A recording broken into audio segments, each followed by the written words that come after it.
Hello à tous, bienvenue sur Slory TV. Ce soir je vous retrouve avec une vidéo plutôt développement personnel, donc avec une méthode qui vous permettra de mieux gérer votre temps, que ce soit au niveau boulot, au niveau sport, cuisine, ménage, que vous voulez.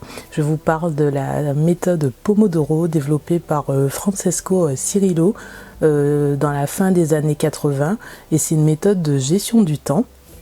Donc je vais vous faire une vidéo vraiment très rapide, vous expliquer comment ça fonctionne. Donc quand vous faites la méthode Pomodoro, donc vous commencez votre journée en vous faisant une liste des tâches que vous avez à accomplir, donc avec votre to-do list par exemple. Ensuite vous prévoyez donc un minuteur parce que vous en aurez besoin. Prévoyez également de chasser toutes sortes de distractions, que ce soit le téléphone, la télé, les jeux vidéo. Quand je parle de téléphone, je parle de les appels, les applis de messagerie comme WhatsApp, etc. Mais également tout ce qui est réseaux sociaux comme Facebook, Instagram, Pinterest, TikTok, etc. Toutes sortes de distractions qui vous empêchent en fait de mener à bien vos tâches dans la journée. Donc comment fonctionne la méthode Pomodoro? C'est tout simple, vous faites en fait des plages de travail et vous restez concentré par exemple sur une tâche bien particulière. Vous partez pas dans tous les sens en vous disant je veux tout faire d'un coup, non. Une tâche à la fois. Et comment ça fonctionne? Vous faites 20 minutes de travail sur une tâche bien précise, pendant 20 minutes, vous mettez un minuteur, 25 minutes. Pendant 25 minutes, vous restez très concentré sur une tâche, et une fois que vous avez terminé votre période de 25 minutes, vous prenez 5 minutes de pause. Vous faites ça une fois, vous recommencez une seconde fois, ensuite une troisième fois et une quatrième, et au bout de la quatrième fois, là vous faites une pause de 30 minutes. Voilà, en fait cette méthode a été testée et approuvée par les étudiants, par les personnes qui avaient du mal à se concentrer, parce que vous savez en fait, quand on commence à travailler, il suffit qu'il y ait le téléphone à côté, un œil pour voir si on n'a pas reçu une notification, quelque chose comme ça. Et il faut savoir qu'en fait, quand on a été distrait, il faut 20 minutes pour se reconcentrer dans un sujet particulier. Donc, c'est vraiment utile cette méthode pour ceux qui ont du mal à se concentrer, ceux qui se laissent distraire facilement.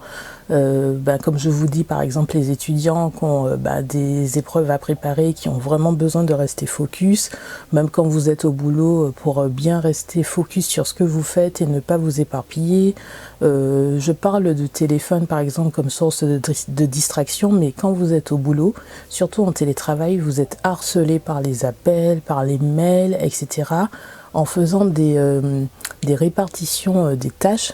En fait, par exemple, vous vous dites, pendant ma période de 25 minutes, je ne consulte pas ma boîte mail. Voilà, comme ça vous ne vous laissez pas distraire, parce que si vous êtes sur un sujet particulier et que vous allez lire un mail, vous serez concentré sur ce que vous avez lu dans le mail et vous laissez la tâche sur laquelle vous étiez. Voilà, donc c'est un exemple. Et également pour vous pousser à rester motivé, en fait, à accomplir vraiment vos 4 périodes de travail bien focus, il faut penser à cocher sur votre to-do list à chaque fin de période de temps de travail ce que vous avez réussi à faire.